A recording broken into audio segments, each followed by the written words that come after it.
I'm Heather Smith, and welcome to the Accounting Apps podcast, exploring the accounting and business apps community. Today I'm sharing with you a webinar, How to Protect Your Business with Stronger Financial Controls, that I did with the brilliant team at ApprovalMax and Xero. I'm very grateful for the opportunity to craft, create, and host accounting technology webinars, and if this is ever something I can help you with, please get in contact. I'd also encourage you, if you'd like to stay informed about what's happening in the accounting technology space, subscribe to the Accounting Apps podcast, jump online, and subscribe to the Accounting Apps newsletter available at heathersmithau.com, and join the Accounting Apps Mastermind group. Hope you enjoy this webinar. Welcome. You're attending a webinar presented by ApprovalMax and Xero. Today, our panel are discussing the topic, How to Protect Your Business with Stronger Financial Controls. I'm Heather Smith and I'm your moderator for today's session. By attending the session, you'll gain insights into the following. You'll get an overview of financial controls in small business. We shall refer to the survey results conducted by ApprovalMax and by Xero. We will explore ways to strengthen internal controls and avoid common financial issues. We'll hear some real practical examples, and we shall find out how ApprovalMax and Xero can boost financial controls in businesses. Towards the end of the session, we shall have time for Q&A. So I encourage you to ask any questions you may have in the Q&A area, banter in the chat area, questions in the Q&A area. Okay? So to start with, I'll let you know a little bit about me. I'm speaking to you today from the land of the Jagera people, and I pay my respects to elders, past, present, and emerging. I'm a chartered accountant and certified bookkeeper and BAS agent, and I've run a management accounting digital practice for close to 2 decades now. Specialise in the business apps ecosystem, and I produce an Accounting Apps newsletter, Accounting Apps podcast, and I moderate the Accounting Apps community. So that's enough about me. I'd like to invite our expert panelists to introduce themselves. So let me jump to the slide that I should have gone to. And here are our expert panelists. So in order of the slide, can I ask you to share who you are, where you're from, and what you're bringing to today's session? If I can, let's start with you, Meena Berry, if that's okay. Sure. Welcome, everyone. I'm delighted to be joining and co-hosting this session on this awesome panel. I am working for Xero in a senior partner manager role. So I work with the ecosystem and app store side of Xero. So that's wonderful app partners, including ApprovalMax. And I have in total been at Xero for 8 years in a previous role as well. And prior to that, I was a small business owner. I ran a cafe in inner city Sydney. So I'm very, very passionate about this topic. I will mention a few personal stories and why I think financial controls are absolutely vital for a business. So thank you, Heather. Thank you, Meena. Cass, can I get you to jump in and share your story? Thanks, Heather, and thanks for having me along today. Really looking forward to it. My name's Cassandra Scott. I run a bookkeeping practice out of Brisbane and have done for almost 19 years now. I can't believe it's that long. Not only do I run a practice and we work with clients using cloud-based software right across Australia, I also represent ApprovalMax as their head of bookkeeping in the APAC region as well. On top of that, I'm also working with bookkeepers and peers within the industry on a day-to-day basis through different forums that I facilitate around bookkeeping conversation. So I think I'd like to think that the perspective I bring here today is one of somebody that works in business. So as a business owner and what I need to do to mitigate risk in my business, what I see from a client's perspective and how we can have conversations with clients about that, but also sort of a general perception about financial controls across the industry as well. So looking forward to diving into this deeper. Fantastic. And Brendan, can I ask you to introduce yourself as well, please? Thanks, Heather. Good morning, everyone. So I'm coming to you from Sydney in the Sutherland Shire. It's not raining at present, so that's a little win for us. So I own and run a accounting firm based out of Miranda called Next Dimension Accounting. We focus predominantly on working with non-for-profits. And we've been in a real growth phase over the last couple of years. So I can definitely bring to this conversation what we're seeing from those clients be on board and what they had or didn't have in place, and how we've been able to make some improvements with some of the software we'll talk about today. Like Cassandra, I also wear another hat. So my role as head of accounting at ApprovalMax for the APAC region as well has allowed me to get a better understanding of how ApprovalMax is working with their partners, and getting involved in conversations like this to get people to understand how ApprovalMax can plug into their business or their accounting or bookkeeper firm and make a real difference. Fantastic. I'm delighted to have all of you here today. And as I move the slides, there we go. We are here to discuss some of the survey results that from the survey that ApprovalMax conducted at the end of 2023.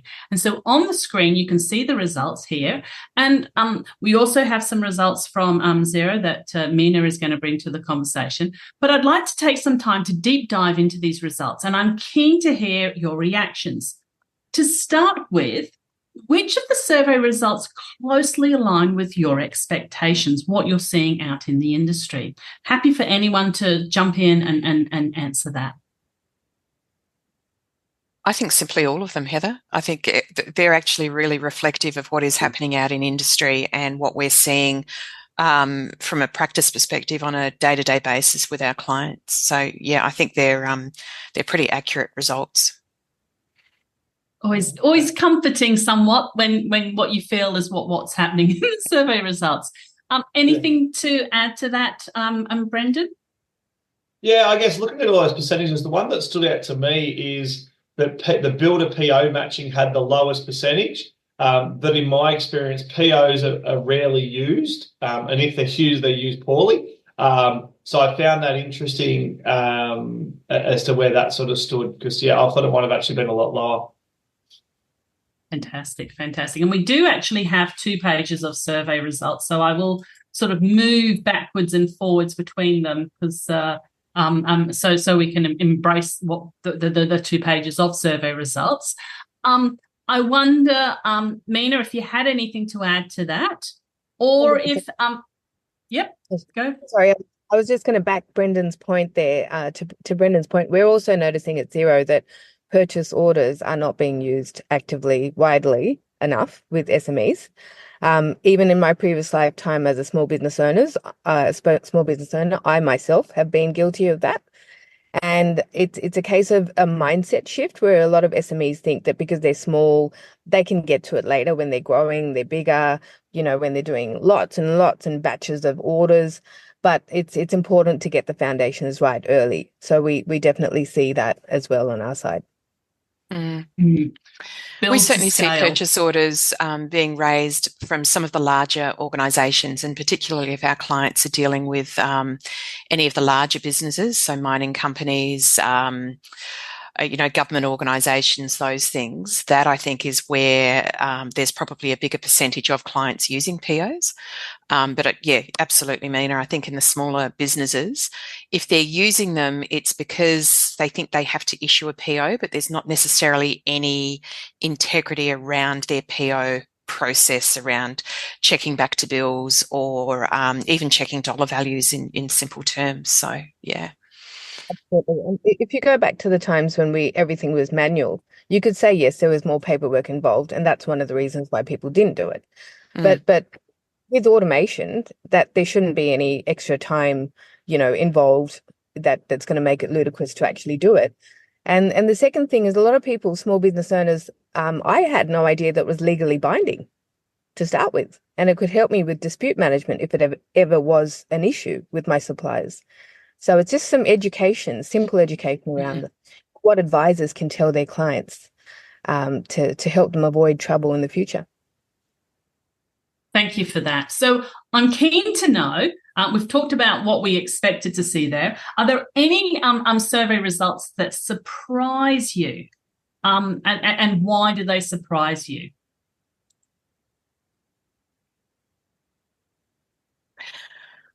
I don't know whether I'm surprised or not surprised, and maybe I'm disappointed is perhaps a different word, that in this day and age that 3 in 4 businesses still don't have the right financial controls in place to protect their business.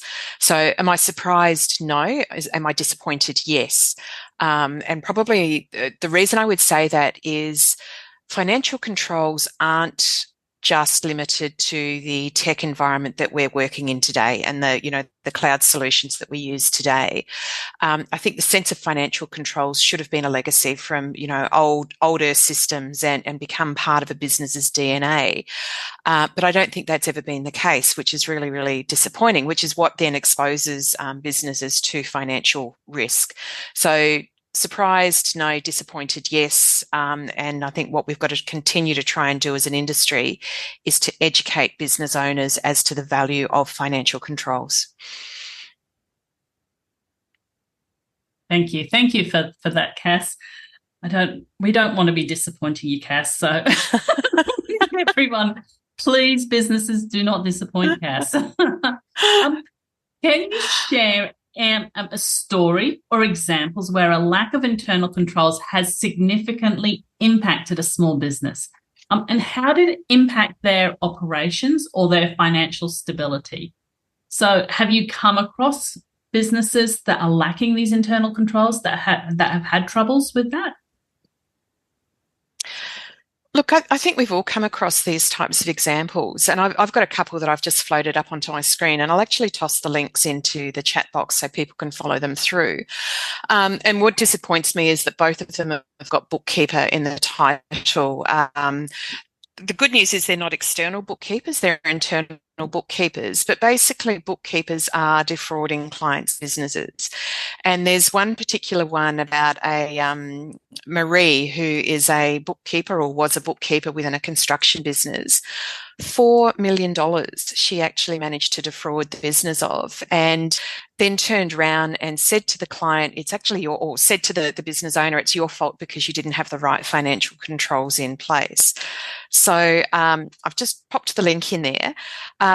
And this nearly sent the business bust, but it's no different to the Clive Peters payroll fraud that occurred I think we're probably going on close to 15 years ago now with that.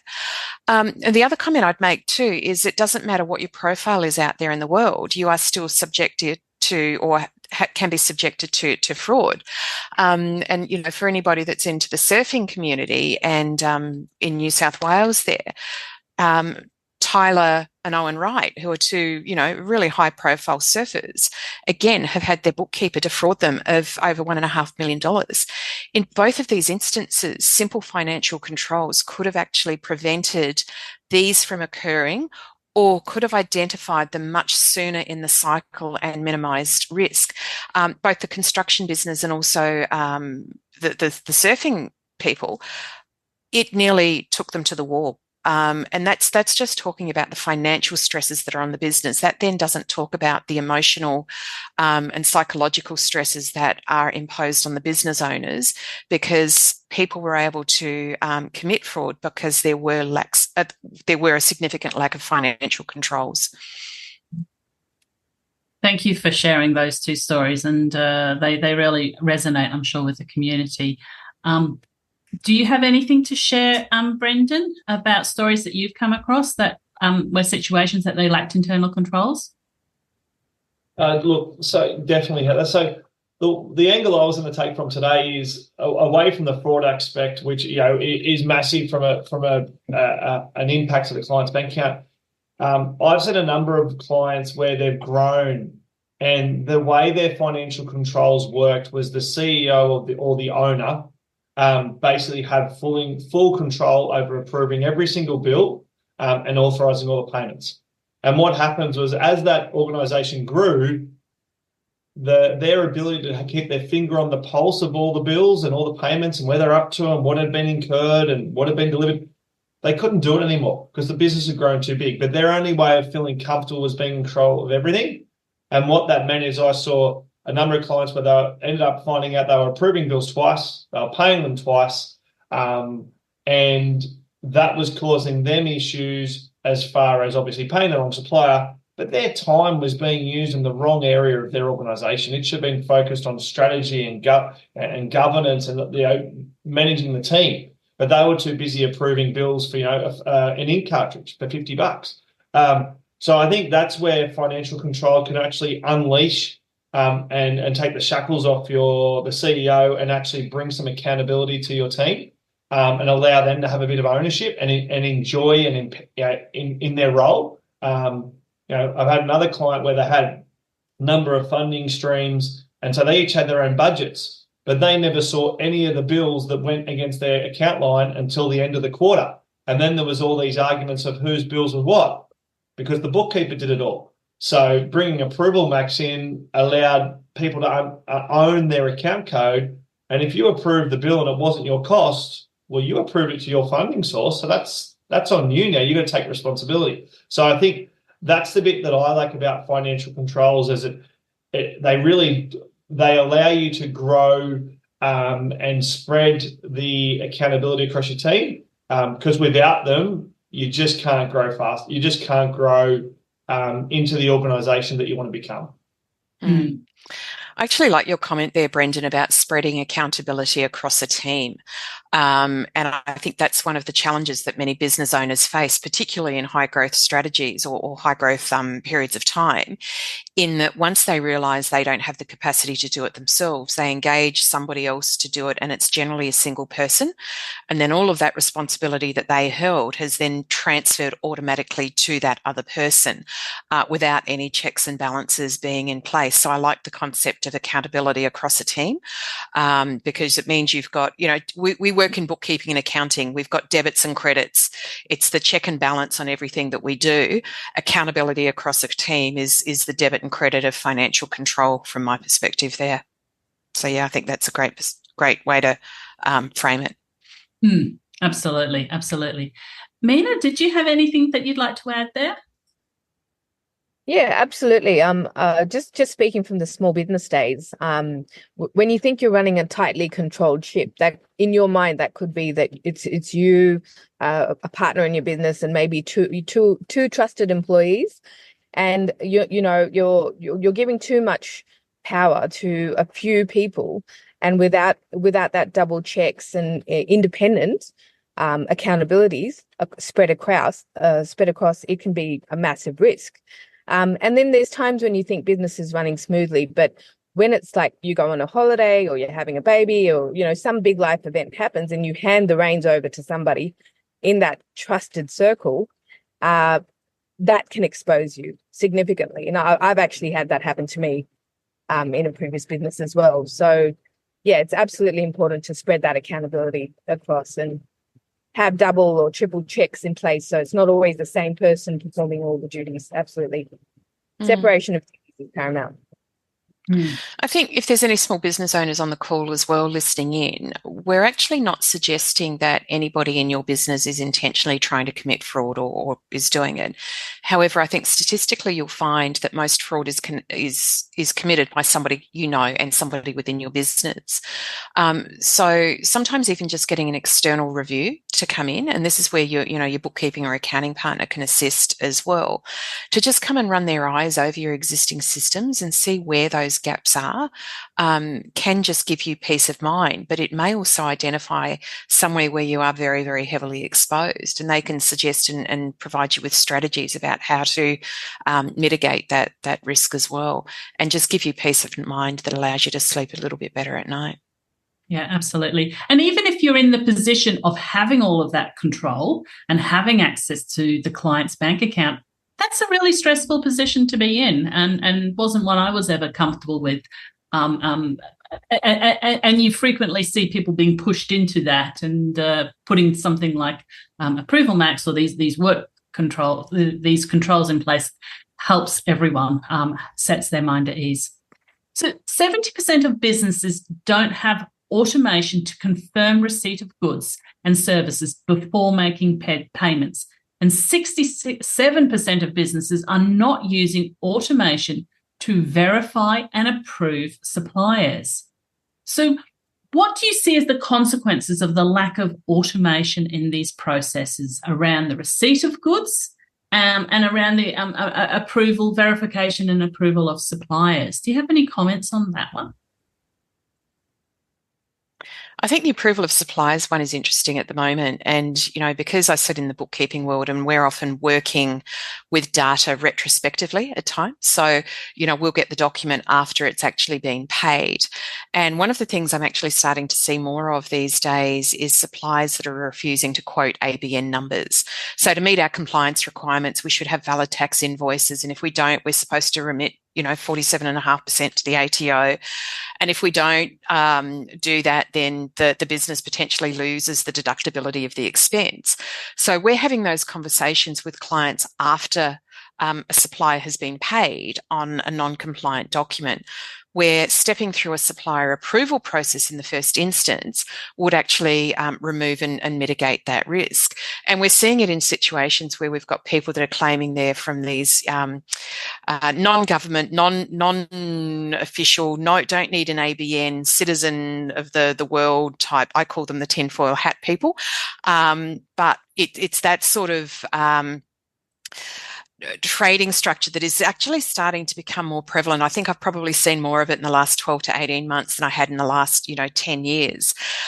So protecting businesses from themselves sometimes is where you get the advantage of supplier approvals, making sure that everything's ticked and checked before you start committing money to your supplier, so that you don't get caught up in whatever it is they're potentially trying to avoid down the track. And when we talk with some of these businesses, we're not just talking 50 or $100 that is in question over an invoice. This could be thousands and thousands of dollars. And if the ATO decides to turn around and say, well, this supplier wasn't registered for GST, didn't have a valid ABN, you haven't withheld, and you're now going to lose the deductibility of that expense, that's a pretty significant impost on business. So a simple check at the beginning can actually save massive concerns and issues down the track. And that's where, ApprovalMax has got the really cool supplier approval functionality in it. I imagine a lot of small business owners, especially in those early stages, have no idea if they're paying something without an ABN, they're supposed to be withholding a huge amount of that payment. Yeah. Now, Brendan, did you have any thoughts around that? I've had a number of clients in the past where they've been caught with basically email interception. So the bill had been sent from the supplier to our client, and someone had hacked it along the way and then changed the invoice detail, the payment details of the invoice. So I've heard of that happening a couple of times. So I think having a process where you approve the supplier and verify the bank details is critical. And then talk about financial controls, and then who has the ability to change those bank account details. We talk about sort of opportunity before, Cassandra. I think that's really important because what we want to do wherever possible is be proactive. There's some good things we can talk about being reactive to catch it, but let's stop it before it happens, because once the money's gone, particularly when they're overseas transfers, which one of them was for my client, it's almost impossible to get it back. Absolutely. Did you have anything you would like to add to that, Meena? Yeah, absolutely. We know how unsafe emails can be, and the risks of doing business over emails cannot be understated. And so Xero's also been involved in taking measures where we're working with the Australian New Zealand government on initiatives like e-invoicing, and that requires businesses that use the e-invoicing technology to register their ABNs and to get that checks done initially. And then also there's a network called Pebble Network. So it's far more secure. It's that extra layer of custom-built network protection from invoices that are being sent and received. And that basically safeguards that the recipient and the supplier are matched and made sure that they are the actual ones that have been registered to trade between each other. So e-invoicing, I think it's a future for businesses. A lot of larger businesses are using it. Small businesses need to start adopting, and then it will become, hopefully in the future, a norm. At the moment, if you need to know more about e-invoicing with Xero, I'm happy to throw some links into the chat, but it is available on the Business Edition plans. It's inclusive of the Xero Business Edition subscription. So definitely look into that and learn how to get on board and register. Thank you. Thank you for that, Meena. And you can also use e-invoicing within ApprovalMax as well. So that's something, a really important sort of step forward to activate that and to be aware of it and seek the opportunities for using e-invoicing. So one of the stats is that 65% of businesses are not maintaining a robust audit trail. So what are the consequences of a poor audit trail practices and what should be done there? Can I go to you on that, Meena? Sorry, could you repeat that for me, Heather? Sorry. 65% of businesses do not maintain a robust audit trail. And what are the consequences of a poor audit trail practice and sort of what can be done about that? So we were talking about how there's limited options for in Xero, there's limited people have different access opportunities, but it's not as maybe robust as other solutions out there. Absolutely. I mean, Xero does have an audit trail functionality, and we also have very good quality assurance in an assurance dashboard available to advisors to check anomalies. And, we do encourage small businesses to look at the audit trail with their advisor, who has, very good lens on what are these anomalies and how to identify them. But when you're growing and you need something more robust, we definitely also recognize that there are functionalities where our app partners in the ecosystem are experts in that area of financial control. So partnering with ApprovalMax definitely takes that audit trail financial control to the absolute next level. So I'm sure Cassandra can expand on the complexities of really nitpicking and going into the audit trails and seeing exactly where these and infer that there are activities going on that you need to investigate in more detail. Absolutely. Yeah, I think, Meena, the thing with that is no one part of this puzzle that is the complete silver bullet to mitigating risk. What you've got to do is look at the different layers of activity that are available in the software products or the processes that you're using. And, you start simply with things like user access and control. So in Xero, for instance, you've got different levels of access you can grant a user. Things like restricting the update on bank account details in Xero can be done. You then look at products like ApprovalMax, where you can then set another layer of approvals and controls around that, so that the person who needs to be involved in the process is only able to do what they need to do.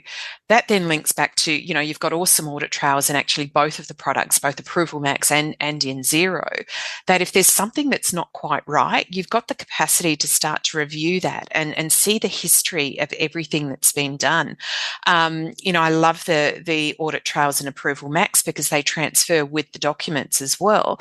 But the thing I also love about Xero is that every transaction in Xero is tracked, not only, who's actually performed the transaction, when it was performed, what were the consequences of that transaction. So the information is all there. It's ready for you to look at if you need to. But again, restricting, making sure the right people have got the right access to the right parts of the software that you're using is also a big step and part of that process as well. Mm-hmm. Thank you. And if I could just add, from a not-for-profit point of view, if you're a registered charity, you typically have to be audited.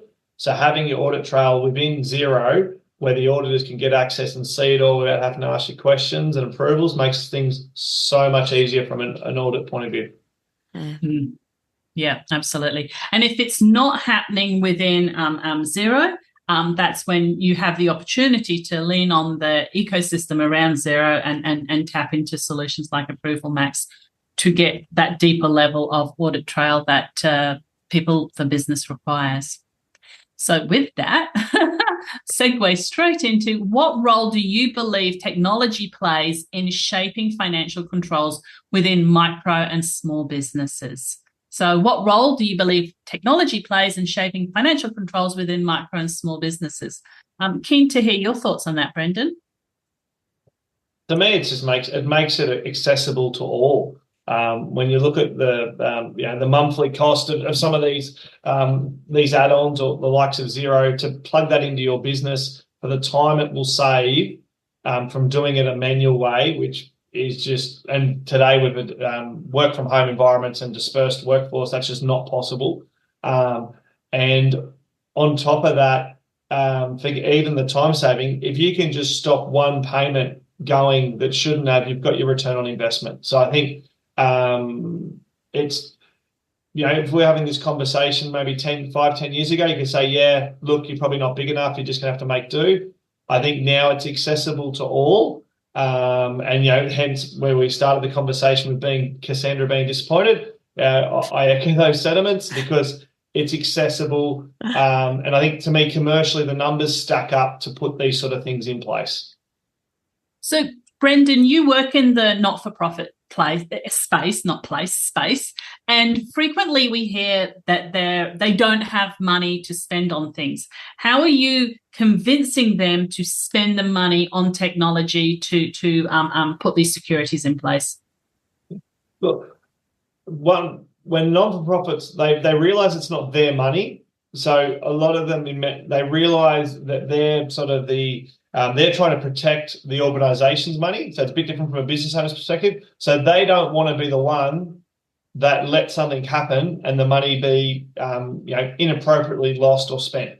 And because money is so tight, being able to keep an eye on everything a bit more closer will actually allow them to find where the fat is or where the padding has been occurring in the past, and that will pay for itself. So, generally speaking, I can't recall a time from a non-for-profit where I've had pushback because they go, oh, that's great, let's do that, because they see the value. And I think it all comes back to just working through, simple pros, cons, and what if we don't have it? And to me, that's a scary place to be. Mm. Cass, Thank you so much for that, Brendan. Cass, do you have anything to add to how you believe technology plays in shaping the financial controls within business?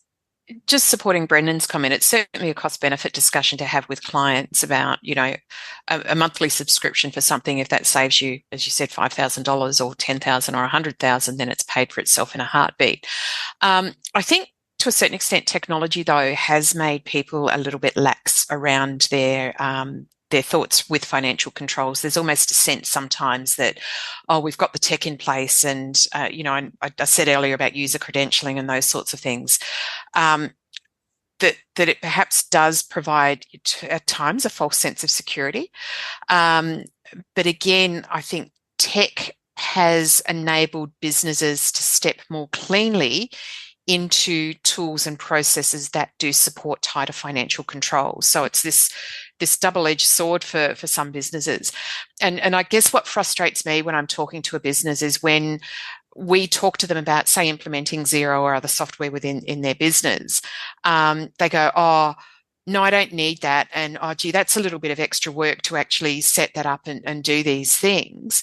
But then there's the same business owner that will scream and get really frustrated and peed off and, even quite angry at the bookkeeper when 6 months down the track something occurs that sees them lose a significant amount of money. So I think we've got to, as an industry, we've got to continue to educate business owners on the value of technology, but also that technology can be an enabler, but if you're smart about how you're using technology, it can be incredibly valuable to your business around financial controls and give you absolute clarity. We've talked about audit trails, we've talked about accountability, all of those things. You've just got to start to use it and be prepared to engage with it for it to be successful. Thank you. Thank you so much, Cass. Meena, did you have anything you'd like to add there?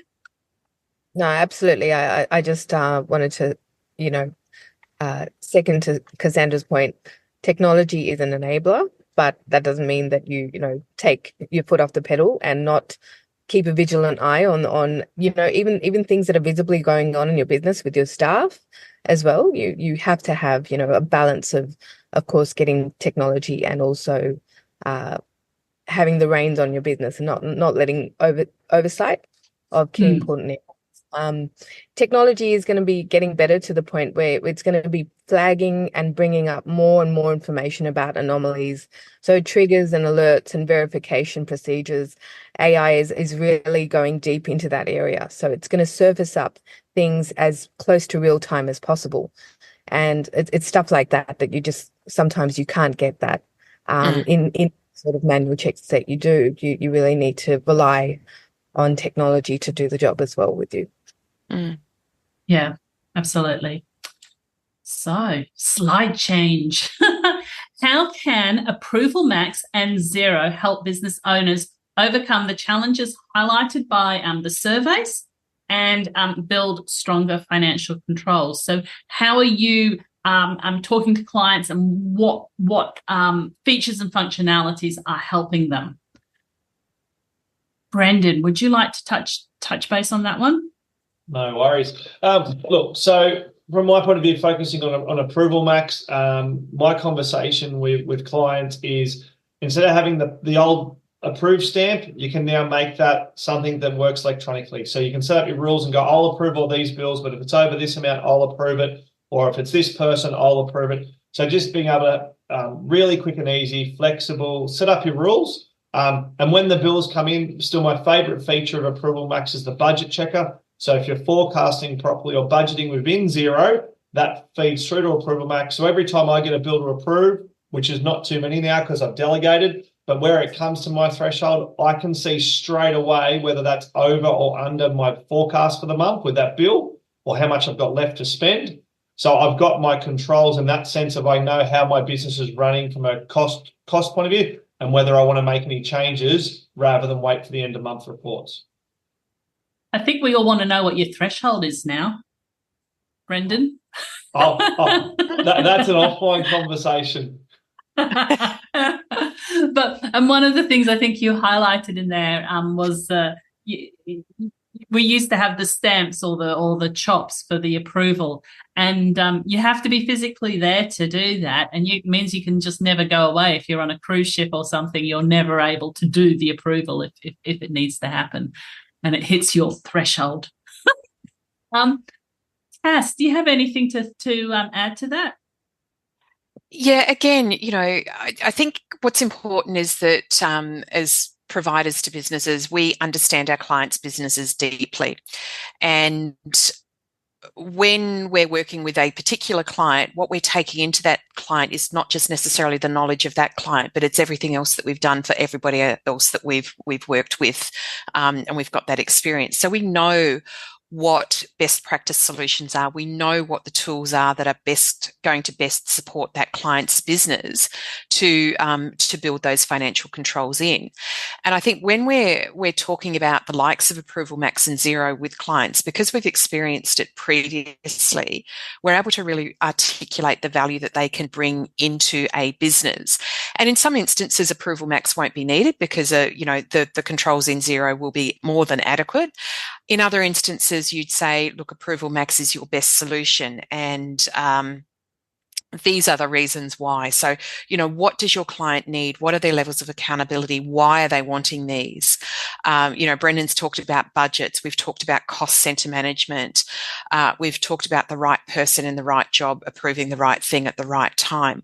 All of those things build a picture within a client's business. And this is where solutions like ApprovalMax and Xero can really support a best practice methodology for those. So I think, deeply understanding our business, but also deeply understanding the industry is really, really valuable when it comes to the tools that we're recommending to clients as well. Absolutely, absolutely. Did you have anything to add to that, Meena, from Xero's perspective? I think from Xero's perspective, if you are obviously working with a certified advisor who can really guide you with, getting these controls set up and making sure that you're doing things on a more frequent and orderly basis with your bookkeeping. So even just healthy reconciling of accounts on a regular basis, using that quality assurance dashboard that is available when you have the advisor role. You can do simple checks for contacts with identical or edited bank accounts and backdated invoices. There's lots of checks in the system. It's just about the know-how and actually using Xero as a base and understanding what's available within there, giving e-invoicing a go as well. And then, of course, where you feel that it's lacking, where you need extra controls and that extra, level where ApprovalMax can come in and help supplement on things like the audit trail. Yeah, absolutely. Something fun I heard the other day for any of you who are exploring ChatGPT or one of those large language models, you can put into it something like, this is my workflow, and you explain the workflow. And then you could say the question, where could I commit fraud? Or how could I commit fraud? But it has an ethics about it. So it won't actually tell you that, but it will suggest how to actually, it won't help you commit fraud, but it will make some suggestions for you. But you could also swap it around and say, where do I need to tighten up due to fraud?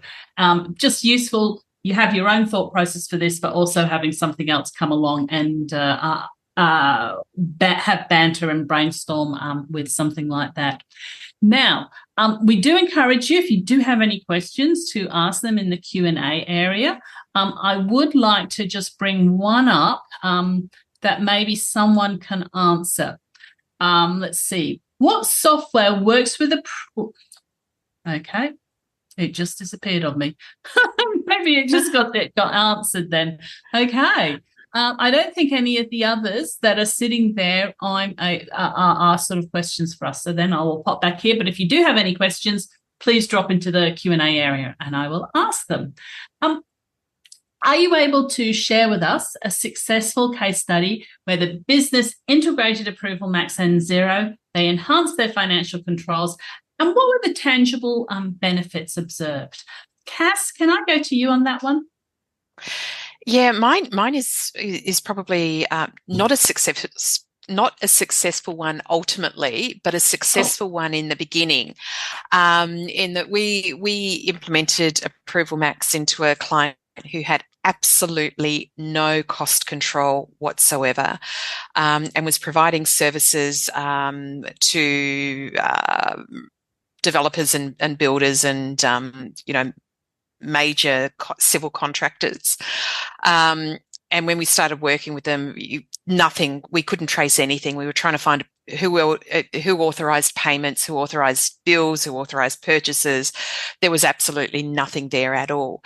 We brought ApprovalMax in and started to put some boundaries and barriers around everything so that the bills that were coming through were being delegated to people within the organisation for approval. And more so than approval, also validation. So you can imagine we came in halfway through something. So there was all of this sort of historical stuff that was already coming through as well. What that flagged is obviously that they had really poor financial controls. What it also indicated though was that they had no project control either. So it wasn't just the financial controls, but there was project control associated with that as well. Ultimately, what that led to was identifying that one of their, and it was an interesting situation because one of their major suppliers was also their major client. Really, really interesting scenario. And as a client, the client withdrew some licensing from this particular company, which meant they couldn't pay them, which meant then that they were unable to pay their suppliers who just happened to be the same company. Bit Irish, but it was actually a really interesting situation. So what it did mean is because this all came to a head, the company did end up going into liquidation at an earlier point of time than it would have. So it meant that there was, whilst there was still significant financial liability to a number of suppliers and employees, it could have been worse if it had been left longer. So in this situation, whilst it's a good bad, it brought something to a head that had been festering for a long, long time. And, just a simple check on what's being spent and why it's being spent and who it's being spent with really did change the profile. Goodness, what an unusual situation. It was very unusual. Yeah. The first time I've ever come across, supplier and customer. Different parts of the organisation were provided the different sides, but when one said no, it impacted on everything else as well. So, yeah.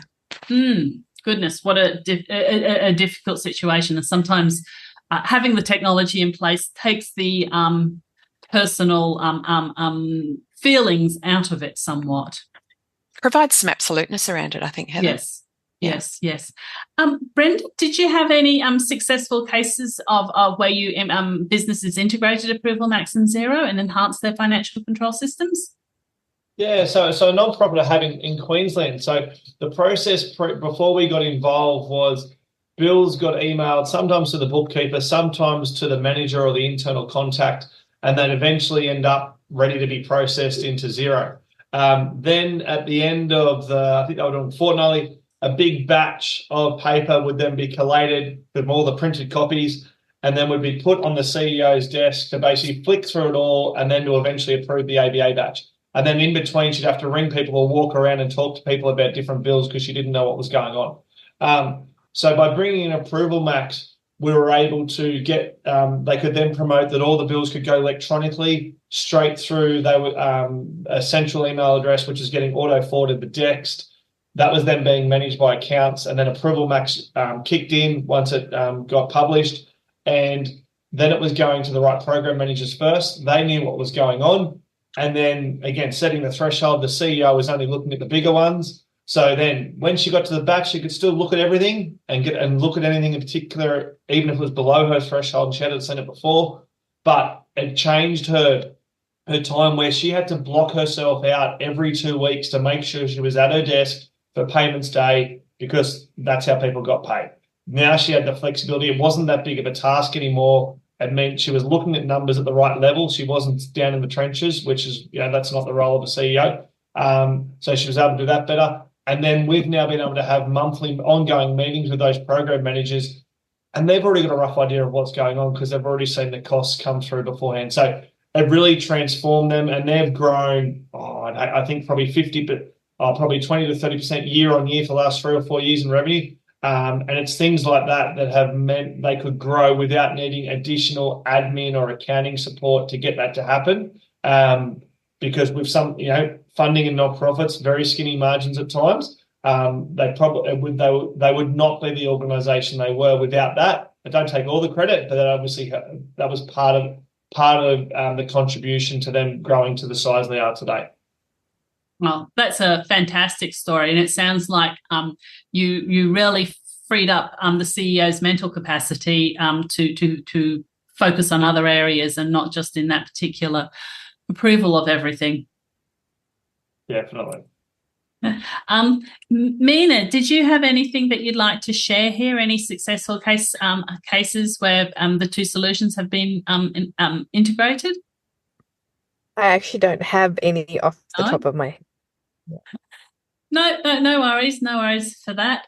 So we're going to now move to Q&A. If anyone does have any questions, I'll shoot the slide over. And while we do that, can I ask for the to run the poll, if you could? And so we have a poll that we're going to have up on the screen. Are you interested in? Oh, there it is. Are you interested in learning more about ApprovalMax? And fantastic. So you can just type in there if you're interested in learning. I do welcome any questions. Okay, so we do have a question. Will ApprovalMax have a purchase requisition function soon? So that will have to go to the technical people at ApprovalMax to answer that question. I don't think anyone here will know the answer to that, but someone might respond to you. And then someone has asked, I get notified if I change a supplier's bank account in Xero, but can a notification be sent to my manager as well? I don't think it can be. I think it just goes out to one person. Anyone can add to that? I think it just goes out to one person. Does it go out to all the advisors, Meena? From memory, I think that notification goes to advisors. That's only for employee bank account detail changes, goes to advisors. So I think that's... Yep. I'll echo Paul's. That would be nice to have. Yes. It would be. All of these sort of tiny little things would be nice to have, but they're all big, challenging to build, aren't they? To add the additional functionality wherever we need it. So, but I will say, Paul, there is an audit trail in Xero that tells you if a supplier's bank account details have been changed. So I would have a look at that if you've got any concerns, and maybe just review it on a monthly basis if you've got any concerns around it as well. Yeah, that's a sort of a good thing to add to your monthly checklist, isn't it? Quick run of that. So we're still running the poll. Oh, 100% answered, so I can stop running the poll. And I'll share results. Do I need to share results? Probably don't. I'll just shut it down. Okay. Thank you very much for running that poll. Now, with that, thank you so much for joining me today. This has been such an informative webinar, and I'm sure it's been really beneficial for people listening in. What is one thing you would like listeners to take away from this session, and how can they get in contact with you? And while you're sharing how they can get in contact with you, I'll drop in your LinkedIn contact details in the chat area so they can just click and connect with you on LinkedIn. But can I start with you, Meena? If you could share, what's one thing that you would like people to take away, and how can people get in contact with you? Look, the contact is really simple, meena.berry@xero.com. And I can basically help you a lot with any add-ons related to Xero. In my particular role, I'm working with wonderful software companies that integrate with Xero, and they're listed on the Xero App Store. So I can certainly give you some guidance around some great solutions that we have in market. In reference to this financial control sessions, I think if there's a lot of people who don't know about e-invoicing yet. So I think, if anything, check that out. See if it is, it's definitely relevant to businesses of all sizes, and it's probably a good idea to get on the journey, at least know about it. So we have chucked links in the chat, and we can probably bring one up again. So that's one takeaway from me. Absolutely. Thank you so much for that, Meena. My friend is actually in Malaysia at the moment, and he's popping up all these photos of him talking to 1,000 people in a room about e-invoicing, which I was a bit shocked about. So I've been chatting with Simon Foster at Xero about e-invoicing. They're all adopting it in Malaysia, and it's rare to see 1,000 people in a room talking about e-invoicing, but they like it in Malaysia. Well, they're listening in Malaysia. So a question has come through for you, Cassandra. Cassandra, where do we find the audit report for change in supplier bank accounts in Xero? It is under settings and the assurance dashboard and the bank accounts. Fabulous. Bank accounts, is it?